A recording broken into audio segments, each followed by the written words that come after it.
The second half punch felt pretty substantial in terms of how they grabbed control of the game. What did you see there that was breaking down for you guys? Yeah, we were really connected, I thought, in the first half defensively. And you have to be against this team, and we were not in that stretch. So it was a little disappointing. Plus, we weren't scoring either. So they were able to get out and run off of our misses. I think they made four. I think they were 4 for 4 from 3 in that stretch. I think you can beat this team if they only make 10.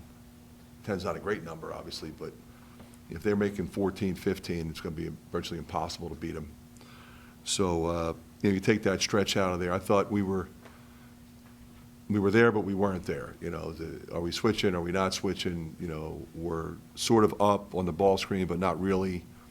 And they were getting downhill on us and creating three-point shot opportunities, and then also getting to the free throw line. Fran, how do you walk away from the game? Do you feel positive that you hung close, or disappointed with the win, or hurt with the loss, or how do you feel right now? Chad, you've known me a long time. I feel the same way every time. We did some really good things tonight. We did some things that have to be corrected. But I'm not going to, focus on any one particular thing that makes me angry or makes me happy.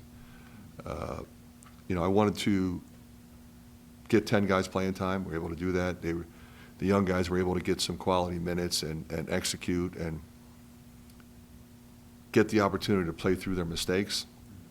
I pulled them a little quick in the first half because the starters were doing really well, and I left those starters out there.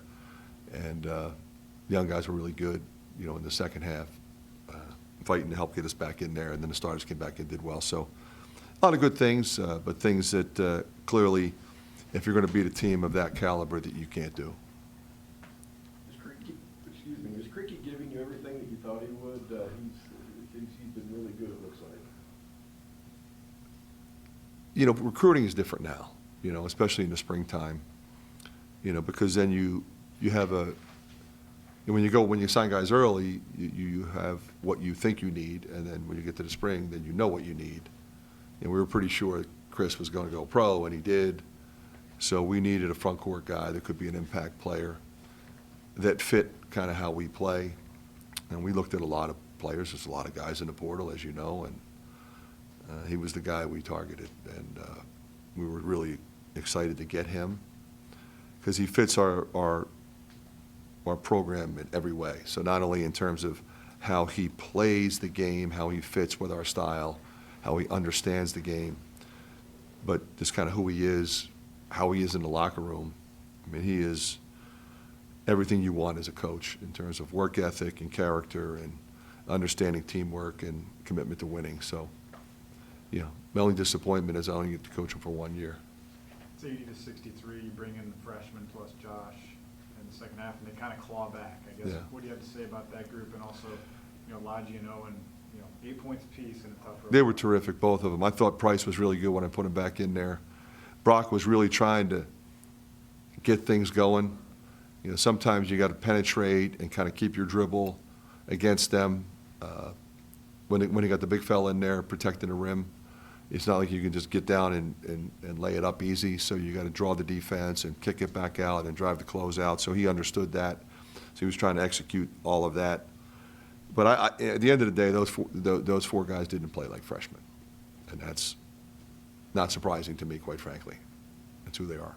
What were your impressions of Trey Alexander, number 23, and how kind of grabbed control of the game? Yeah, he's special.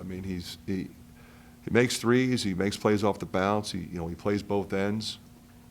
He's a competitor, and I think Greg does a great job in terms of how they use him and utilize his skill set, because he can take it at the point, or he can move off the ball and have Ashworth run it. So it gives him a lot of flexibility. How do you feel about the pace of this game? You've had some high-scoring games this year, and this game kind of felt like That's the way we like it. So you might say, well, it's kind of the way they like it too. But we're not changing. That's who we are, and we're typically pretty comfortable in that pace. Peyton, I know it took a hard hit there. Any early prognosis? I was really close to not putting him back in. You know, what Brad said, they took him in the back and they put him through a battery of tests, and they said he was fine. He wanted to go back in. That's not typically enough to put him back in. We've got to make sure, you know, we had Dr. Marcus in here, and they all felt comfortable putting him back in there. How challenging is that trio that's come back for Creighton and Baylor, Trey and Ryan, to defend as an opposing coach? Well, they all can score. They all have size. They all make plays. You know, they typically don't rattle too much. And that's kind of what you need if you're going to win close games. Last question. Josh Dick's kind of homecoming-ish for him, just right across the river. He had a big kind of section of fans cheering him on, just overcoming the injury and him playing pretty well, I guess, in times tonight. Yeah, no, Josh is always going to be solid. Right. You know, he's really smart. You know, we have the ability to kind of move him around. We can put him at the point. We can play him at the 3 or the 2. I thought he came off the screen in the first half, a nice pull-up. He's usually money with that shot. So, you know, I would have preferred he keep shooting that one. But he's only going to really lock into trying to help us win. And, you know, typically he's a really good defender. We can put him on guys that are anywhere from 6 feet to 6'7". So he's a very valuable guy. It was great to see his family there. All right, Thanks, guys. Thank you.